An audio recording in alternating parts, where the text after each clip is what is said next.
Hi, Rick from DreamSideOut again. Well, I just planned a little adventure for myself and thought I'd share it with you.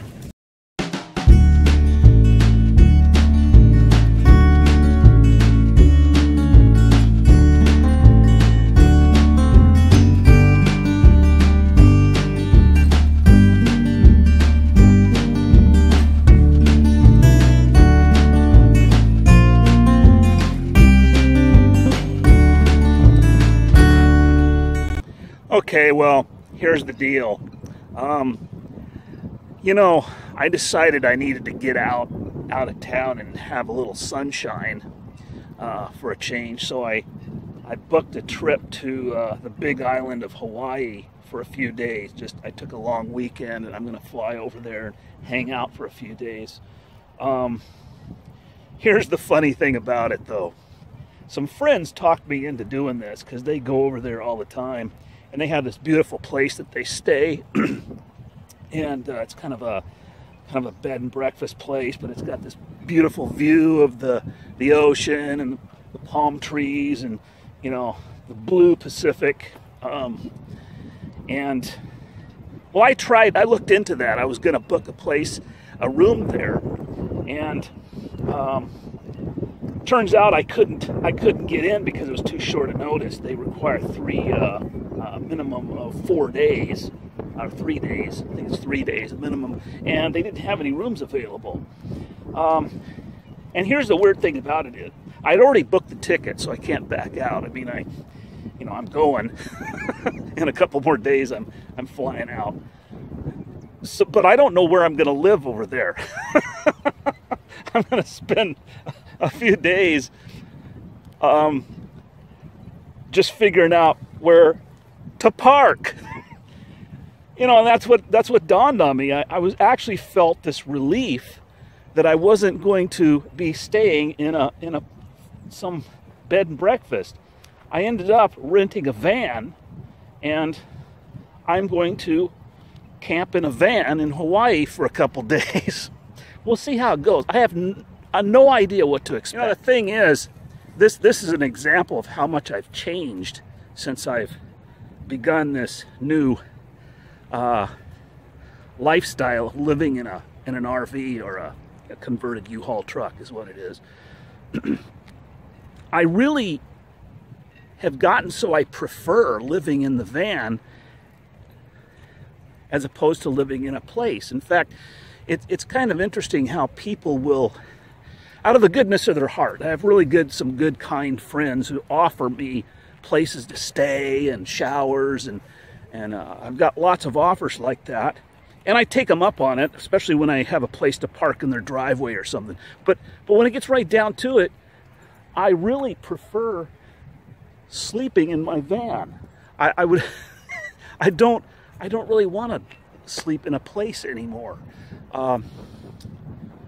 It's just the change that's happened to me, and it's verified from this trip, because I actually felt a bit of relief that I'm not going to have to sleep in some bed and breakfast place. Although it's a nice place and everything, but I prefer not being tied down to the ground.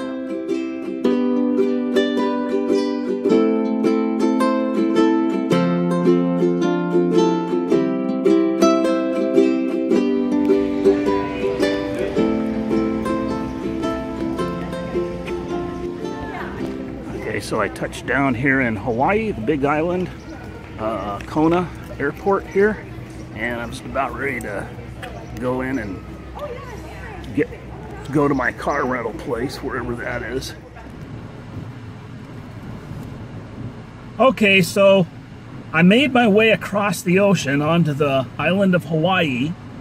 I'm actually at a Home Depot. For some reason I feel kind of home here at a Home Depot.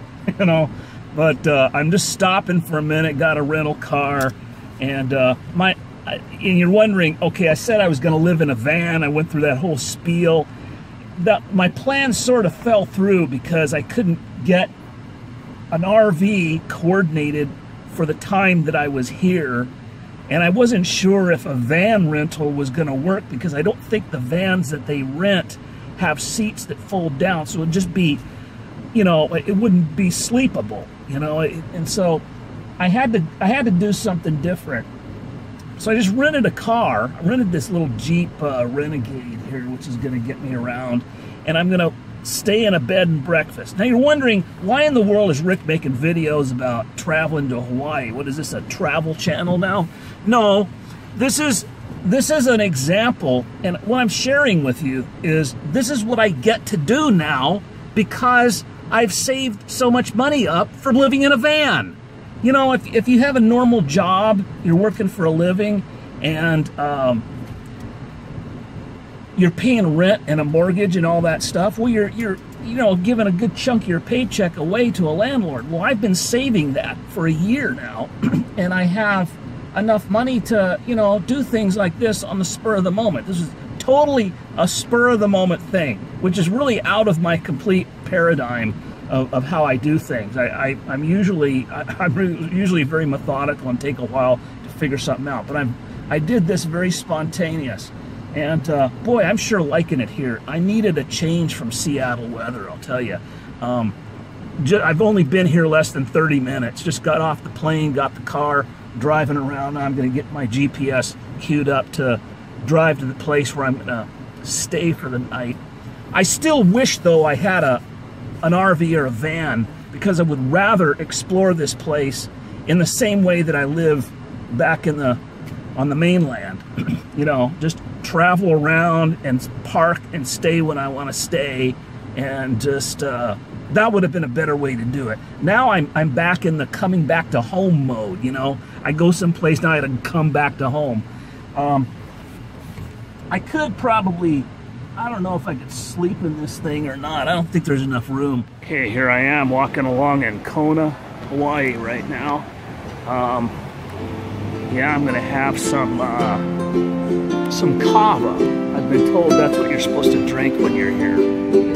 Yeah, so I'm gonna just try to find myself a place to eat here. Get some good burgers or something, I don't know.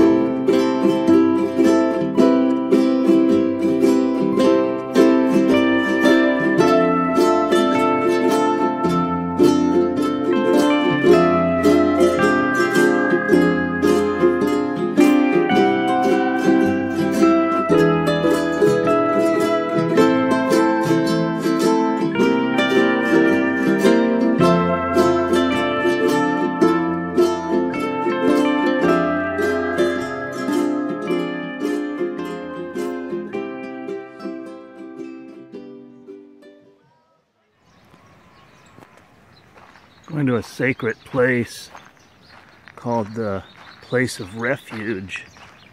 If you were in trouble, if you pissed off somebody, which was easy to do in ancient Hawaiian culture, I guess, you could try to make it to this place called the Place of Refuge. Panua o Hanaunau, I think is how you pronounce it. I'm not sure. But if you could get here, then you would be forgiven of all your sins. Or whatever it is you did. It's a sacred place. I just thought I'd come out here early in the morning because every culture has some sort of place like that.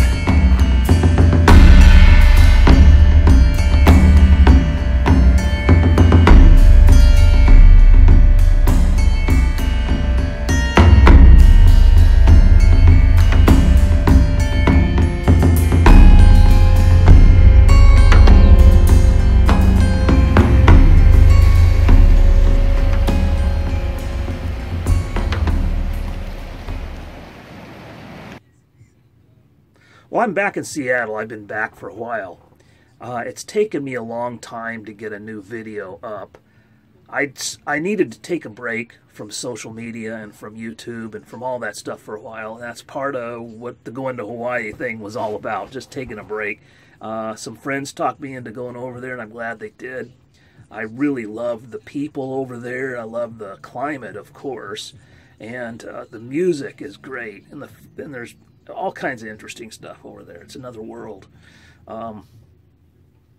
I suppose the other thing I want to say is thank you to all of my new subscribers. I mean, after I interviewed Eric Jacobs, the Nomadic Fanatic, I gained about 2,000 new subscribers in a very short period of time. And that's, boy, that's mostly because of his popularity, which is great. So welcome to my channel, and I also have to give an apology because you signed up to a channel and then you didn't see any videos for a while. I'm just on a little bit of a vacation, that's all. But I'm back up and running, and I have a whole bunch of ideas for the channel. Don't worry, I'm going to keep going with this because I feel there's an importance to it. We all gotta contribute our 2 cents to it. Those of us who are out there living this lifestyle, because I believe it's important. And you know, I also want to say that you know, here I am showing my trip to Hawaii when there's a lot of people living in vans that are, you know, barely making it. I mean, they're struggling. They're in the van lifestyle because they had no other choice. And they're out there making their money on the road, and here I have a full-time job. I work 40-hour week, and the reason I have extra money is because I don't pay rent and I don't pay the expenses for an apartment, and therefore because I've been trying to require less in my life and not worry about acquiring more. And just learning how to do that. That's been the main point of it for me. So, with all that being said, I'll leave you with some more, hopefully relaxing scenes from my trip to Hawaii. So, aloha!